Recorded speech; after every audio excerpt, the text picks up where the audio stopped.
Okay, this is part 2 of the demonstration of this portable stereo, and what I'd like to do here is demonstrate some of the features for you. I'm still puzzled about that microphone though, because this does have a microphone, and I just am curious to know where they've hit it. And I do apologize for my head being in the way a little bit here, but I'm just curious to see where they've hidden that microphone. Ah, here's the microphone right here. We bypassed it. When I was showing you all the features. It's right here, right by the headphone jack. I was thinking it was something smaller, but it's this right here. So that's the microphone, the built-in microphone for recording. So anyway, let's get on with the demonstration. I already have it plugged in on both. Nope, forgot to plug it in here on the unit. It's plugged into the wall, but not in the unit, and I would advise not to do that, because if your cord is hanging with it in the wall and it's not plugged into a unit, and something goes into those holes on the opposite end of the cord, you could run into problems. So I'm even saying that for myself, so I remember to always unplug from the wall first. Okay, let's go with this demonstration. Let's go ahead and turn it on.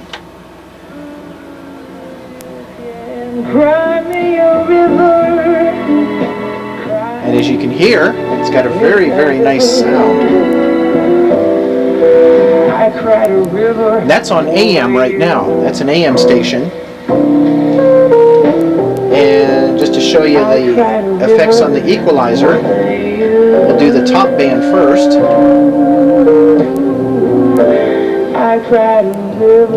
That's the top band. See how it takes out the treble? So we'll put this in the middle, and now I'll show you the middle band.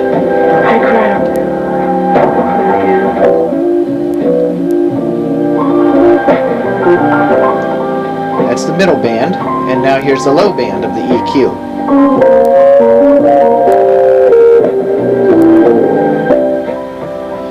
Now notice that the low band on this EQ is not actually controlling the bass.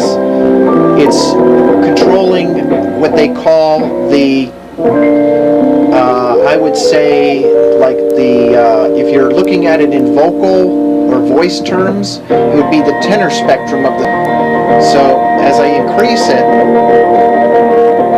you can hear how it kind of sounds more like a portable transistor radio as opposed to a big stereo. When you boot up, when you turn up the low band on the EQ on this particular unit.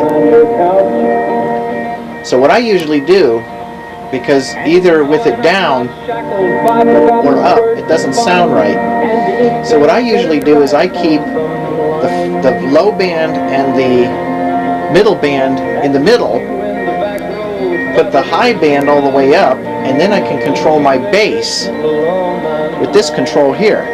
Now as you can hear, the bass is totally out. It's not clinging to the rocks and ivy planted on their columns now that bind me. Now the bass is in. In fact, let me turn to FM. My friends, and we'll get some music on here so you can actually hear how the EQ works. There we go. This is good demonstration for the bass. As you can hear, the bass is on right now. Now the bass is off.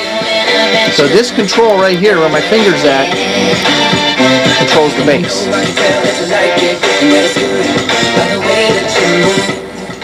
Okay. So that's some of the EQ features on here. And then of course, for FM, for better reception, we have this telescopic antenna, and it goes pretty high. So now, since I put it up, see, now more stations are being pulled in. So whenever you're listening to FM, and especially in a distant area, always make sure your antenna is fully extended, and also make sure that it's straight up. unless the station you're trying to pull in is still weak. Then you can position your antenna accordingly, such as putting it towards the side. And sometimes the antennas will swivel too. So instead of going sideways like this, it'll go up and down like this. It depends on how your antenna is positioned and how it's actually mounted into the radio itself. Now with low beams here in the shop on the ceiling, I can't really swing this antenna too much.